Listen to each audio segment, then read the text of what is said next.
Good evening, and welcome to this press conference following the October Eurogroup, which was held via videoconference. The President of the Eurogroup, Paschal Donohoe, Commissioner Paolo Gentiloni, ESM Managing Director Klaus Regling are with us and will present the outcome of today's meeting. The floor will then be open for your questions. Let me first give the floor to the Eurogroup President. Thank you, Maria. Good evening to you all. Today's Eurogroup was in the form of a video conference again. I obviously look forward to the day in which we can all meet in person, but we did have a good discussion.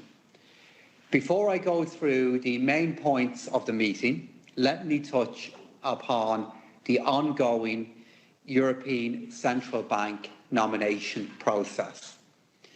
Today, the Eurogroup supported the candidacy of Mr. Frank Elderson, currently Executive Board Member of the Dutch National Bank, to become a member of the ECB Executive Board, succeeding Mr. Yves Mersch.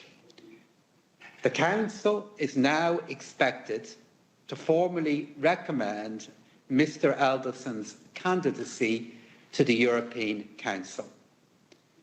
Today was also the first Eurogroup of our new Belgian colleague, Vincent van Petegem.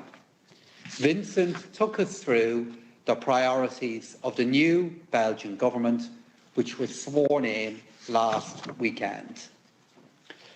Our first item was the Eurogroup work programme for the coming 9 months. I tabled a comprehensive programme to help ensure the Eurogroup will continue to lead the euro area economy towards an inclusive recovery that benefits all citizens and works on the strengthening of economic and monetary union.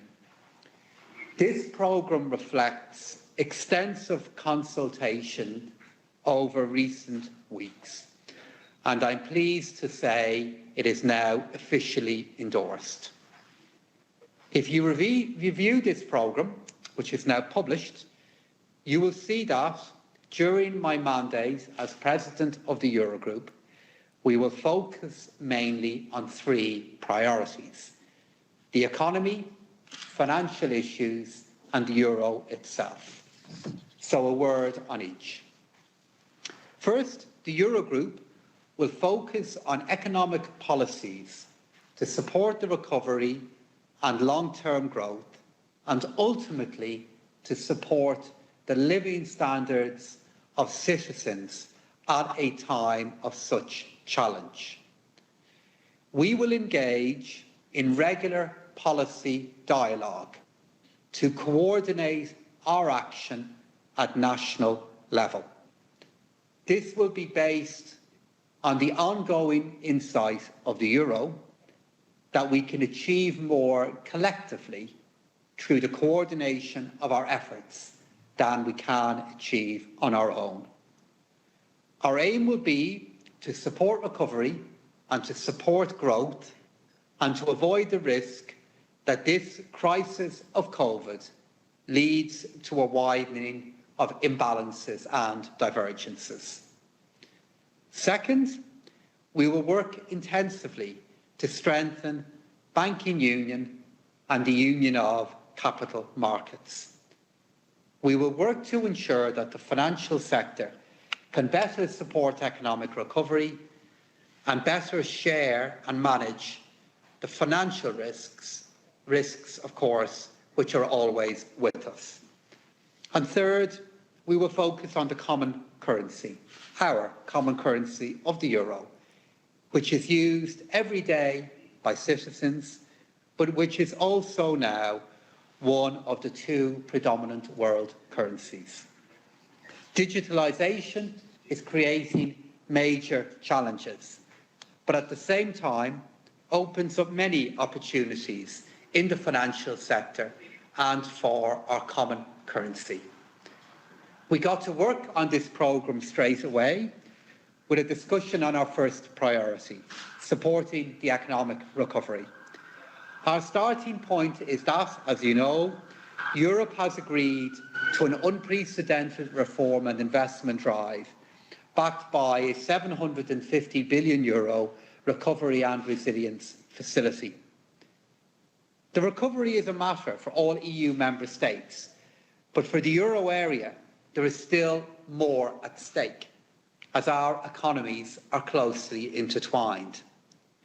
The Eurogroup is playing a very important coordinating role here to identify priorities and to ensure the positive impact on the euro area's growth and jobs is greater than the sum of individual member states' actions. Today, I sensed a shared view around the table, not only on the challenges, but also on the actions needed. As we progressively move away from economic action to recovery, we agreed that our policies should foster economic transformation and unlock new growth potential in the euro area. At the same time, our policies should address the risks of economic divergence and of imbalances. This has several dimensions. On budgetary policy, we reconfirmed the view that we should continue to support economies. Ministers shared their intentions to gradually orientate their budgets towards recovery measures, while keeping flexibility to swiftly react to unforeseen developments. Common financial integration projects, such as banking union and capital markets union, are even more relevant now than they were before the pandemic. We also need to prepare for the future to meet the challenges of the green and digital transitions. This informed discussion and preparation for the euro area recommendations that we will agree on later this year that will codify these priorities, and ultimately they will be reflected in our recovery and resilience plans for next year. Just quickly and in conclusion, we took stock of exchange rate developments. This is part of our regular monitoring ahead of international meetings. Our strong and united response to the pandemic has driven market sentiment, and it has contributed to the appreciation of the euro. We also took stock of the 7th enhanced surveillance report for Greece, and we commended the Greek authorities and our colleague Christos for the progress made.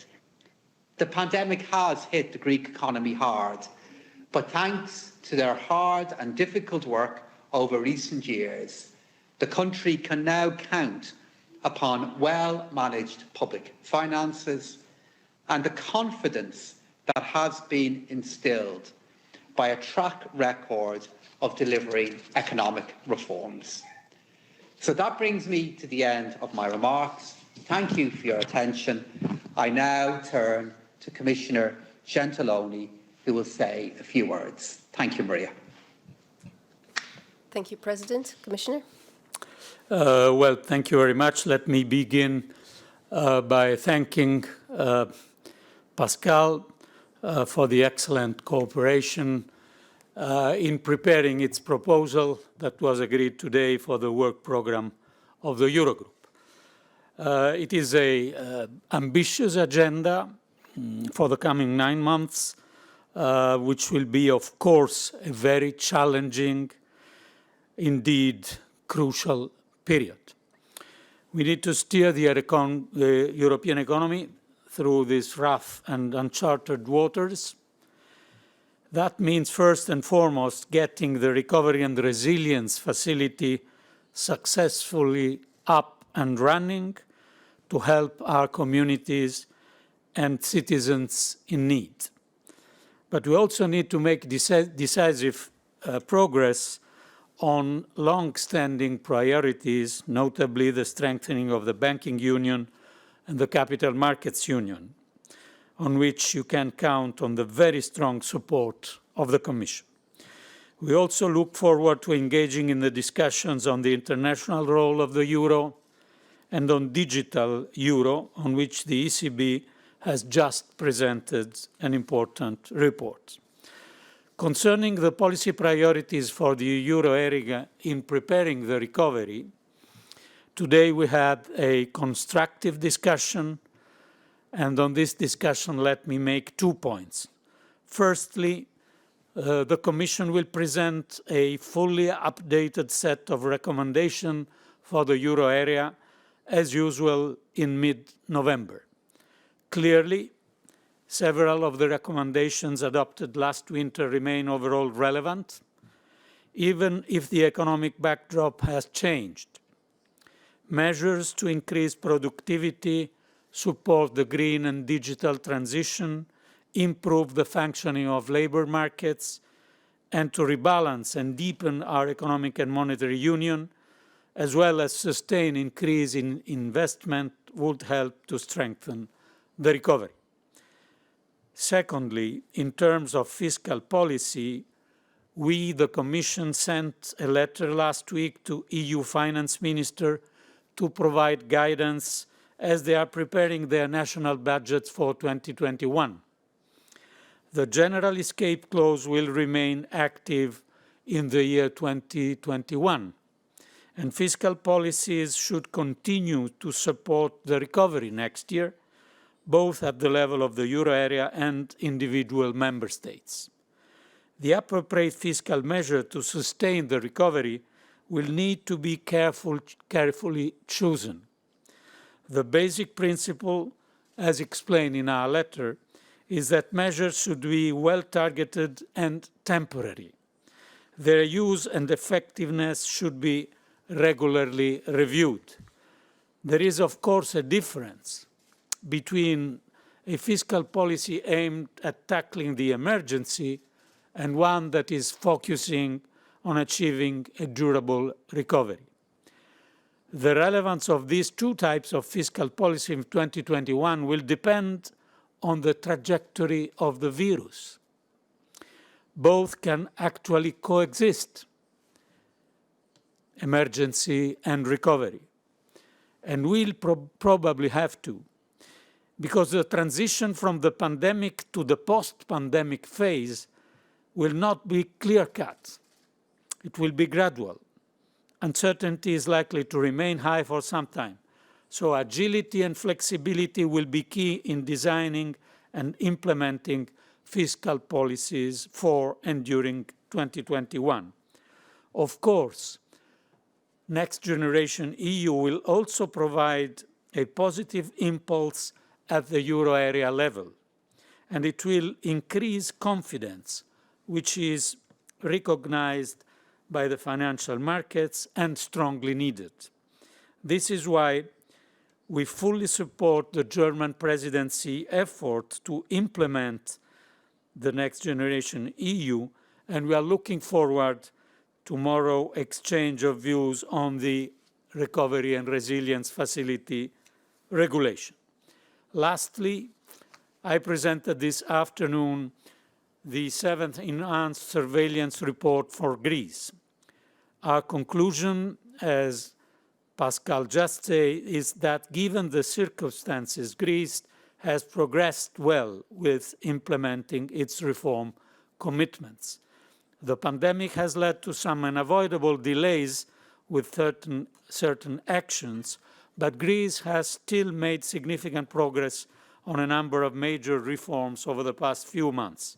I refer in particular to the overhaul of insolvency legislation, to introduction of a new short-time work scheme, which will be supported by SURE, and to measures taken in the areas of investment, licensing, the energy sector, and public administration. We will obviously continue engaging closely with the Greek authorities in the coming week so that progress can be achieved also in the areas where further work is needed. And the next enhanced surveillance report is due in November, and it will be on the basis of that report that the Eurogroup will decide on the next set of debt measures for Greece. Thank you. Thank you, Commissioner. Mr. Regling? Yes, good evening to all of you. I also want to start by welcoming President Donohoe working program for the Eurogroup. I believe that Europe shown the important situation, whether we... I'm sorry, there's a sound issue. We cannot hear you. Okay, what can we do? Okay, let's start again, maybe? Can you hear me now better? Yes. Okay, good, because we didn't do anything here. But let me know if it deteriorates again. So I was saying on the work program, I welcome also the work program.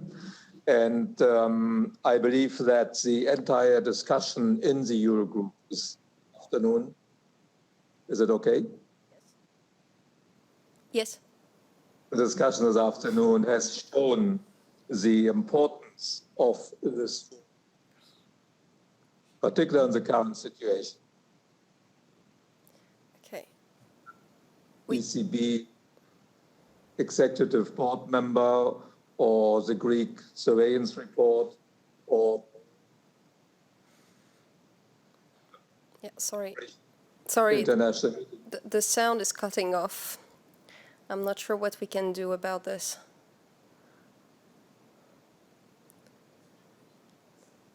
Well, I don't know, from our side, there's nothing we can do.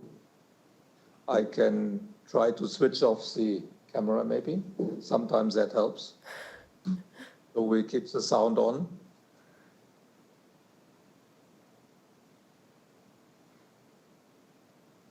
Okay, hello? Yes, can you hear me? Yes, yes. Okay, so I try again. Let me continue with the work program. From the ESM perspective, it's particularly important, of course, to have the banking union as one of the priority, because we at the ESM will provide the common backstop, one of the missing elements of the banking union. We have prepared for that.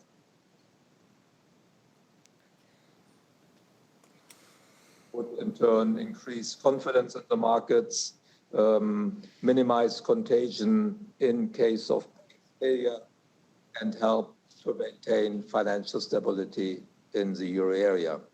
So finalizing the ESM reform soon would send also a strong message to financial markets and complement the...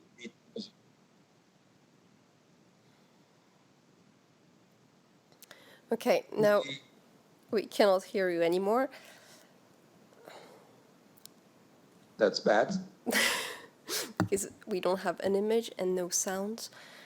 Okay, maybe we can switch again the camera, because clearly that's not the issue. Okay. Then you can see me at least. Maybe Yes. we have another way to dial in, to have a second channel.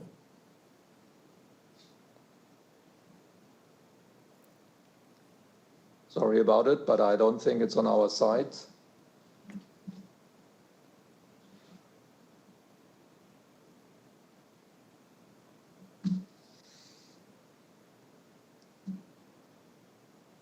I don't know, shall I say something, or you don't hear anything what I say? No, now we hear you. So maybe... Now again, okay. Yes, So it's fading, yes, coming back? Yes. Okay. Really Then sorry let about me this. Continue and tell me when I fade again. Yeah. So on the priorities for reforms in the euro area, I don't need to add much, because I fully agree what the President said and the Commissioner. But I hear from market participants, from my contacts in financial markets,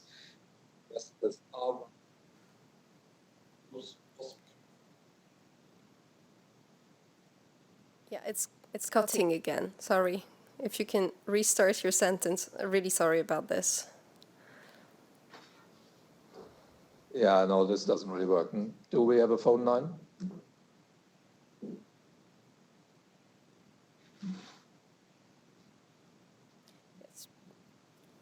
Let's. You can maybe restart the sentence. Okay, well, I don't know where I was cut off. So I was talking about the priorities that we discussed, priorities for reforms in the euro area. And I fully agree what the President, the Commissioner said. I was adding that I hear in financial markets that investors are worried about the low growth prospects in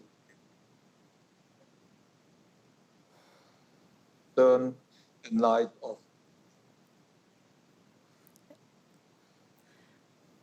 I'm sorry, it's not working anymore.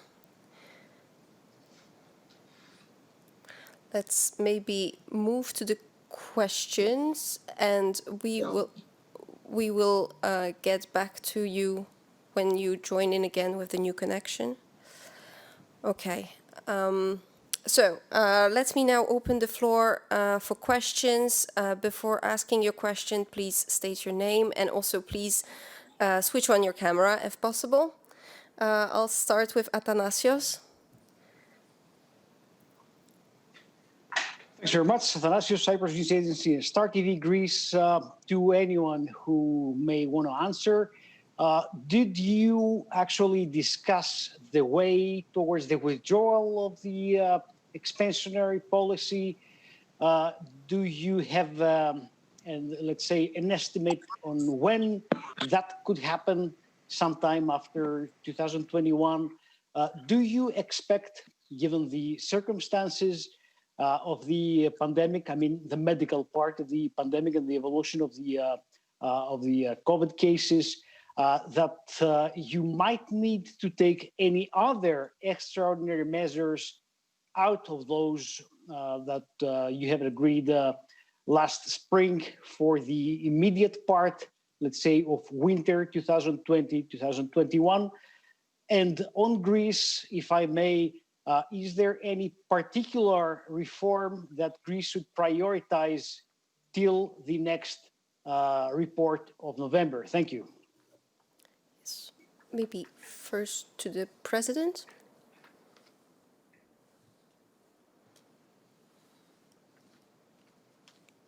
President, can you hear us?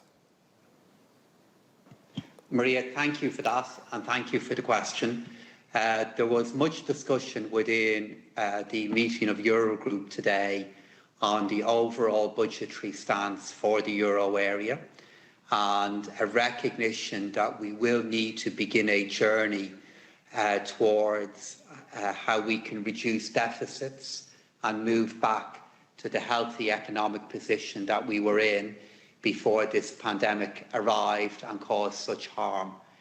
But there was a very clear consensus amongst the Eurogroup that the time for that change is not now, that the budgetary stance that has developed in 2020 is the appropriate one, and then through working with the Commission and through considering the euro area recommendations, that will then inform the budgetary stance that will develop within the euro area for 2021, for next year.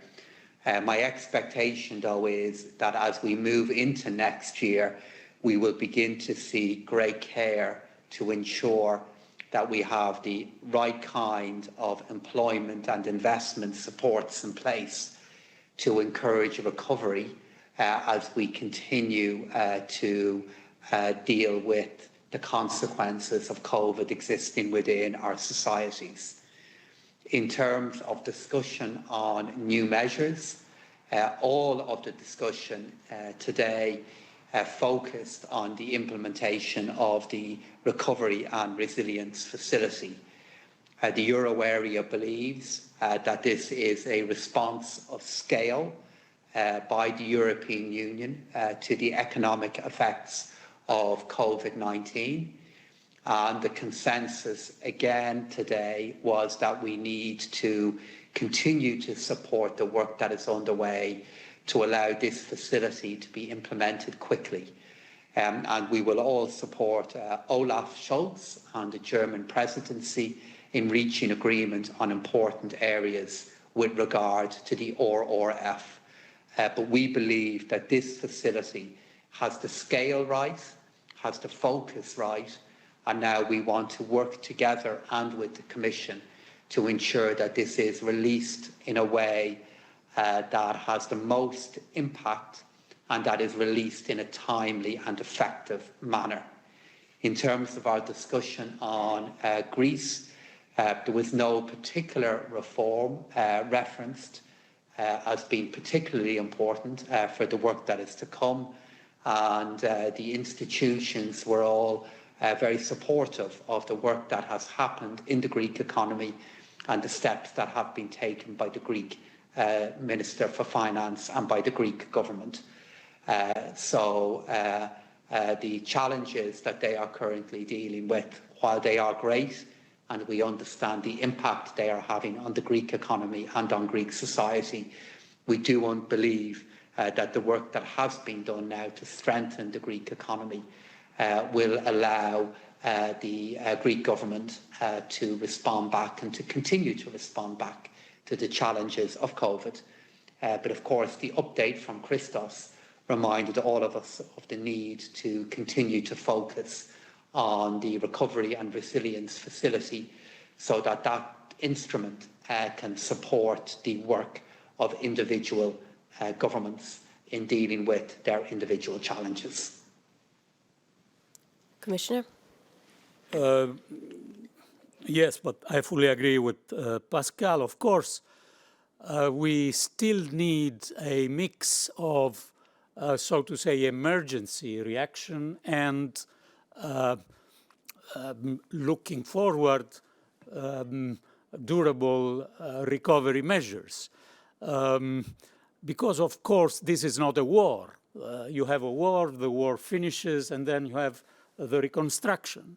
We are not in the emergency we were in March and April, but we are still living with the virus.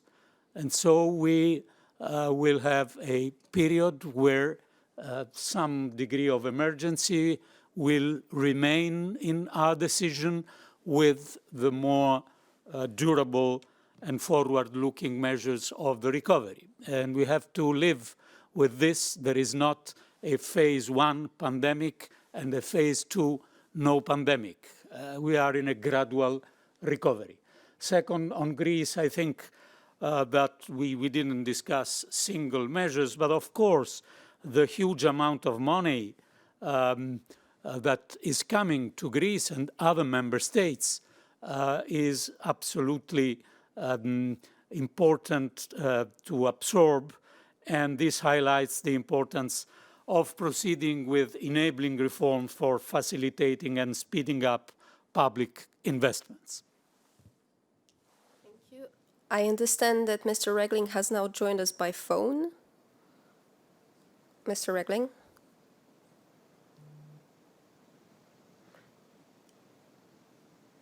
Can you hear me now? Yes. Yes, we do. Yes. Okay, then let me try. Gives me a chance to say something on the 7th enhanced surveillance report.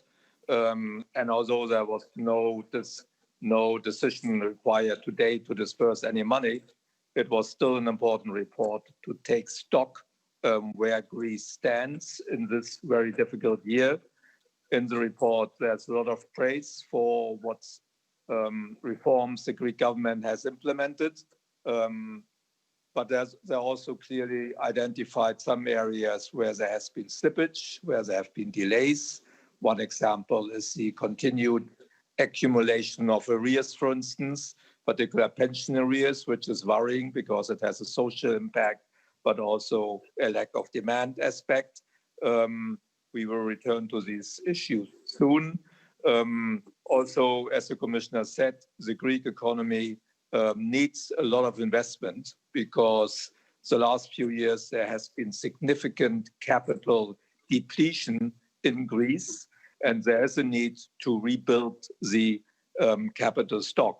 And so far, at the moment, still, the investment ratio in Greece is very well below the euro area average. So therefore, I think it's clear where the focus has to be in the future, and the Recovery and Resilience Facility is a perfect opportunity to make up for what was lost in the past.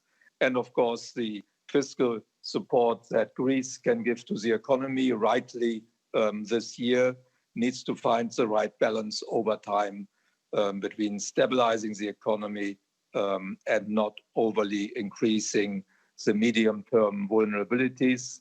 But I can add that when I was in Athens 3 weeks ago for talks with the government, that I heard that there's a very broad agreement on all these topics with the Greek government. Thank you. Thank you. Next question goes to Marco Bresolin from La Stampa. Thank you very much. Actually, I have a question for Mr. Regling. We will try. 16 member states have asked the financial support of the SURE program. Some other member states will ask the support of Next Generation EU in the form of loans. But at this stage, there is no member states that have asked the financial support provided by the ESM new pandemic line. What is your explanation? Do you think that member states don't want to spend in healthcare, even if we are in a pandemic, or they are simply scared of the ESM? Because it's quite strange, because a lot of member states with a higher interest rate are using SURE. So why they're not using ESM to you? And since we are talking about loans, I would also to ask a question to Commissioner Gentiloni. How will you consider the debt related to the recovery fund loans? I mean, will it have a special treatment in your assessment, in your calculation, or it would be added at the rest of the debt? Thank you very much. We start maybe with Mr. Regling.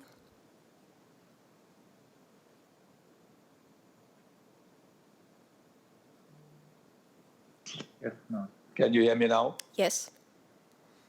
Okay. Yes, you're right. No country has made a request for the pandemic crisis support. We know that several governments are thinking about it, and one has to understand the different nature of the SURE program and the pandemic crisis support. For the SURE program, countries have to make a request now, otherwise they will not get any money. The pandemic crisis support is different. It's a precautionary arrangement, and it's available till the end of 2022. So countries don't need to rush. They have 2 more years to ask for it. And a precautionary arrangement, and we know that from the IMF, does not need to be drawn, actually. It has already had a positive impact on markets by being available. Market participants know that the PCS is available for countries that want to need it, want to use it, and that they have time. So that has already had a positive calming influence on markets, and we will see which country wants to use it.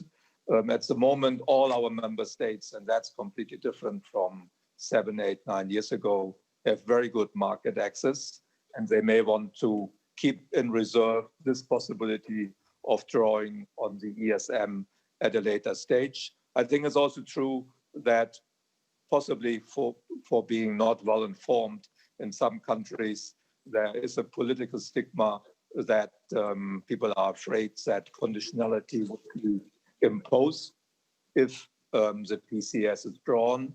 But I think it has been made clear again and again by everybody, by the Eurogroup, by the Commission, by me and my colleagues at CSM, that there is no conditionality related to the PCS. It's very different than our lending 7, 8, 9 years ago, because we are dealing with a very different type of crisis this time. And I think that will eventually be acceptable to everybody. Thank you. Commissioner? Yes, well, of course, the Recovery and Resilience Facility loans will have a particular interest rate, very good one for countries with rather high interest rates. They will have a particular maturity, but loans are loans. And so member states knows that this is something contributing to their public finances, and that this should be used considering the long-term sustainability of public finances. Thank you. Maria Psara from Open TV. Hello, can you hear me? Yes. Okay. So I have two questions on Greece, if I may. The first is for Commissioner Gentiloni and Mr. Regling. If you could a little bit more elaborate on the areas where further work is needed, please. And the second one, Commissioner, you mentioned that the next report will be ready by the end of November. Could you be more precise? When will the institute Greece, and does coronavirus make things more difficult for the representatives of the institutions? Thank you. Thank you. Commissioner? Well, the Eurogroup will discuss the next enhanced report in the Eurogroup meeting in November.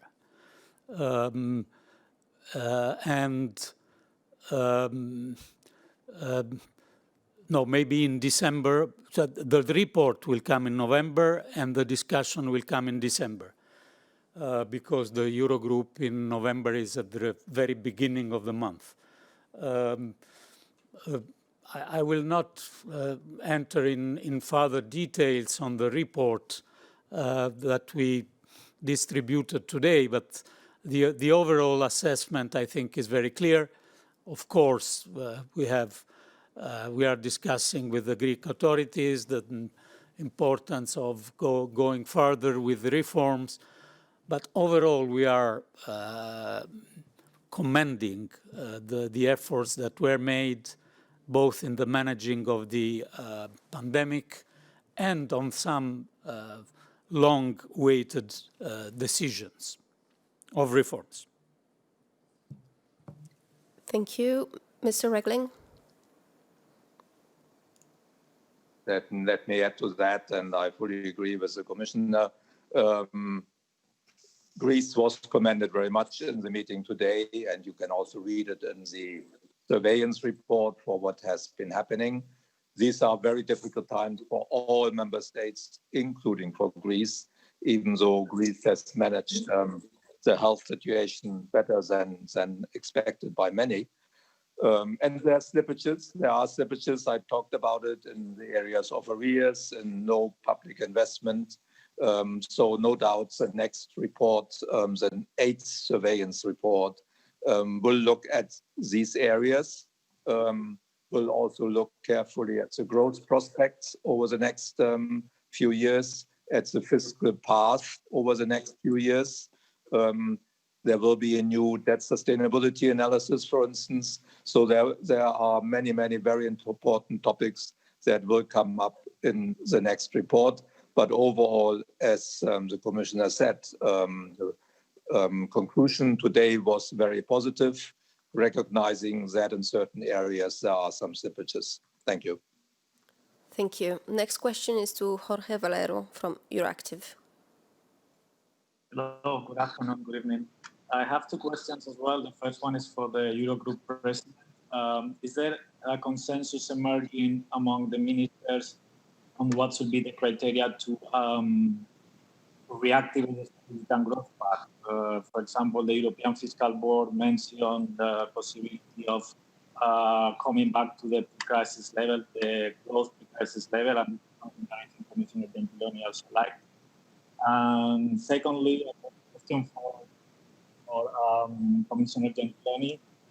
Spain announced today that they're going to present on Wednesday its national plan for reforms and investment for the recovery fund. And I would like to know what do you expect, especially in terms of structural reforms, for example, in labor market, or to use more sustainability pension system. Okay, thank you. First to the President on the fiscal rules.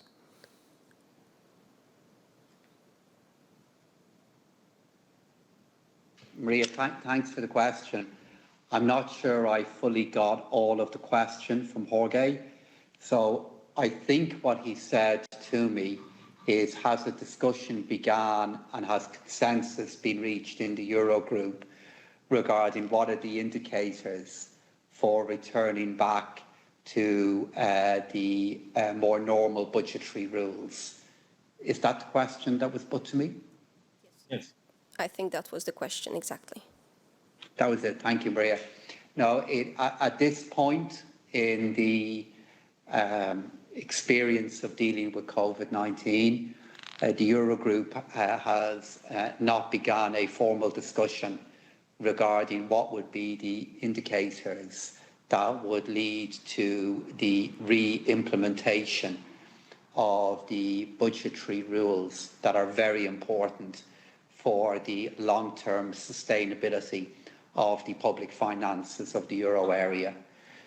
So that discussion has not begun regarding what those indicators would be, but clearly we will work very, very closely with Commissioner Gentiloni in relation to that, in terms of both scheduling that discussion and then reaching agreement on what would be the economic circumstances that would merit a return to more normal budgetary practice.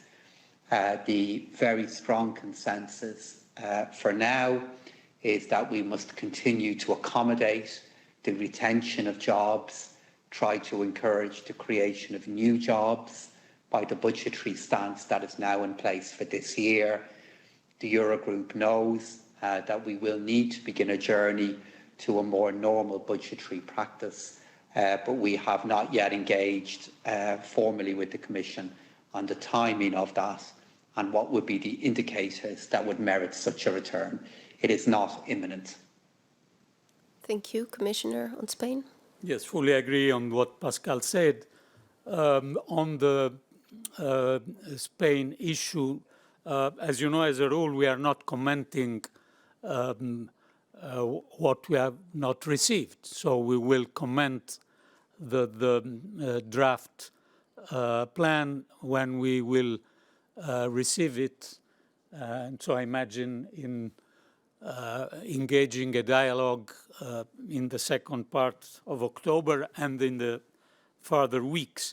Of course, the dialogue is already there. I personally met the president of the government, the Minister Escrivá, and I know that our services are in contact with the Spanish authorities, and I'm fully confident that Spain will present a strong and ambitious plan for recovery, which is strongly needed. Thank you. Next question for Tommaso Galavotti.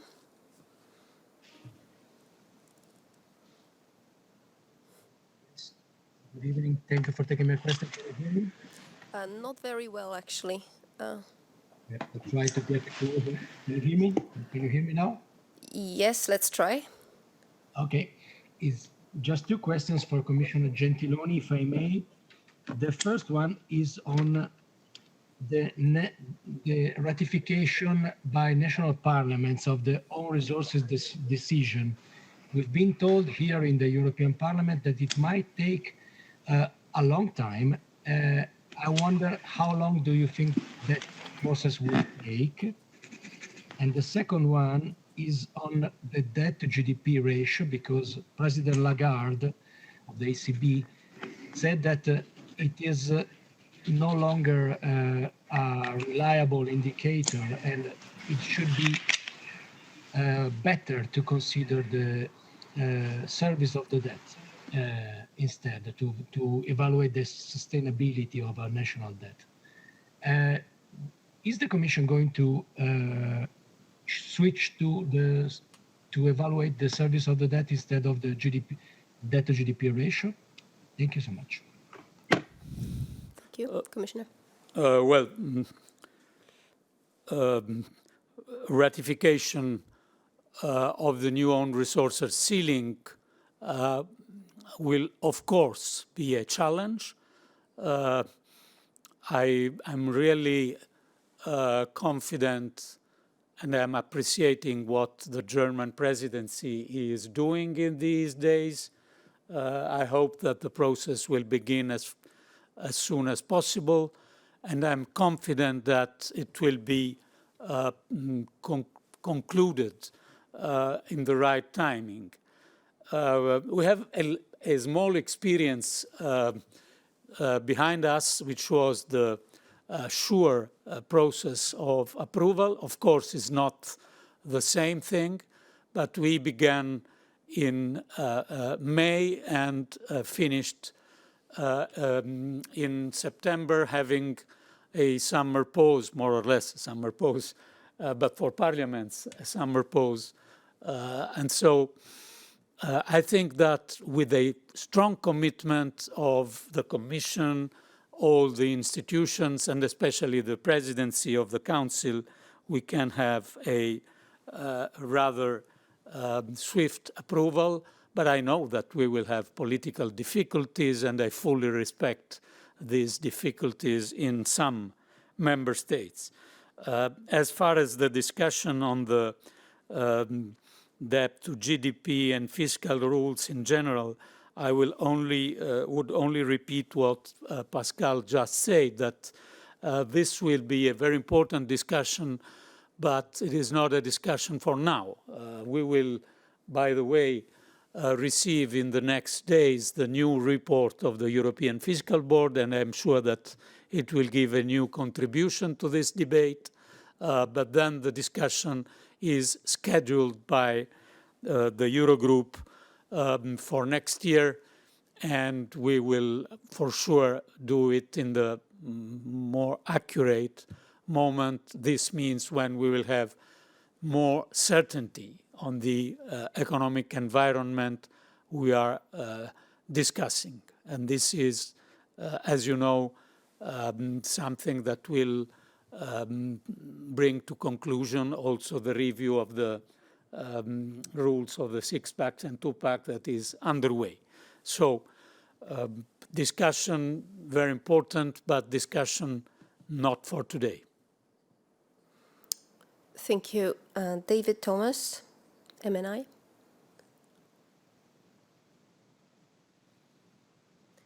Sorry, you're muted.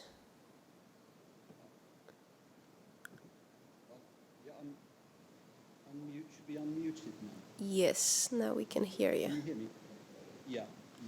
So just on the discussions you had on budget policy today, there is this tension within the recovery fund between its use as short-term, near-term stimulus and its use as funding for long-term development transition. I'm just wondering to what extent, I mean, given that rollout of funds is not expected to happen until, is it second half 2021? To what extent are you expecting that to place an added burden on national budgets in terms of providing near-term stimulus against the impact of the ongoing pandemic? And maybe that's what you were talking about when you mentioned agility and the need for agility and flexibility. And then just a question on the exchange rate discussion. You talked about the stronger euro being a function of Europe's superior handling of the pandemic. Can we take it from that finance ministers don't have much concern about a stronger euro at this stage? And Thank you. I assume your question is for the Eurogroup president. Yeah, and for Commissioner Gentiloni, probably. Yeah. Okay, thank you. President? Maria, I didn't get any of that question. Oh. So would you mind highlighting the key parts for me or asking David to put it again? So the first question was on how much burden will stay with the national governments, considering that the money will come only later in 2021. And the second... Well, Yeah, please. The responsibility is for national governments to get the balance right between their economic response to the effects of COVID-19 and also managing their own debt in a way that is going to be sustainable for their country and for the management of their public finances in the future. And as Commissioner Gentiloni made very clear, for example, with regard to loans, the Commission are working very hard to structure the loans in a way that will be attractive and that will generate investment for Member States. But it is still up to all Member States to manage their debt in a responsible and careful way. Noting what David said there about timing, again, we had a discussion in Eurogroup today regarding the kind of efforts that are needed to ensure that national reform plans could be submitted, that they can be considered carefully by the Commission, and that all efforts are made to release the funding as quickly as possible for next year.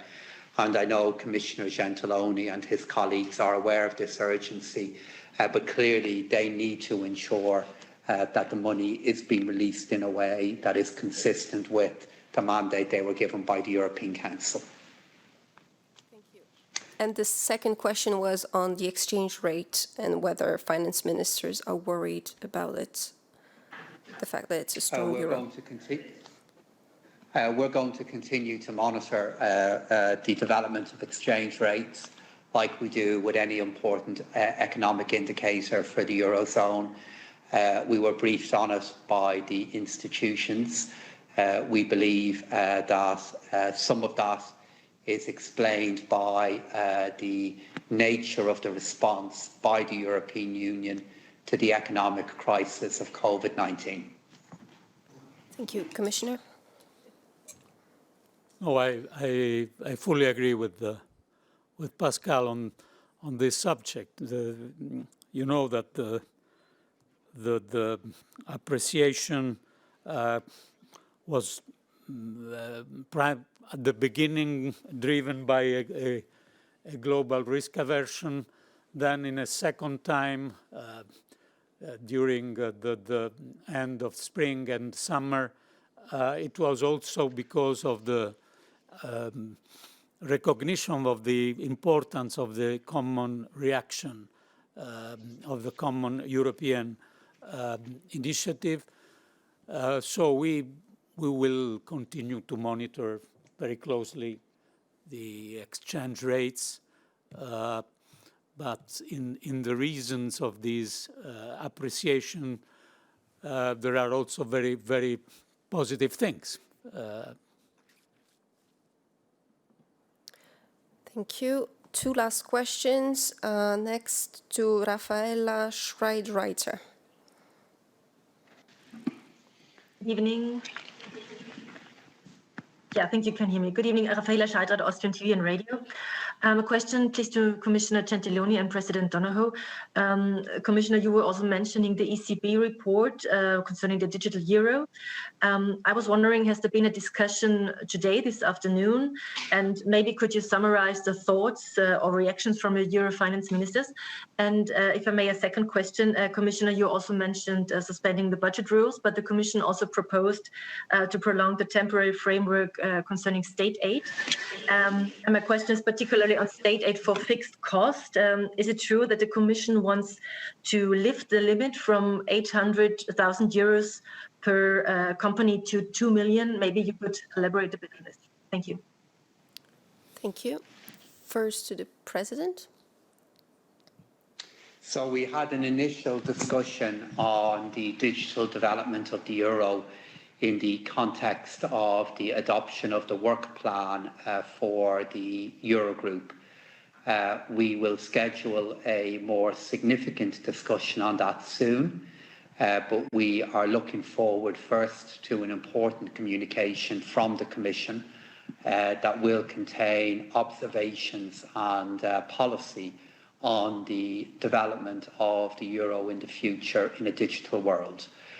We see this as a very important area of debate and then progress within the euro area.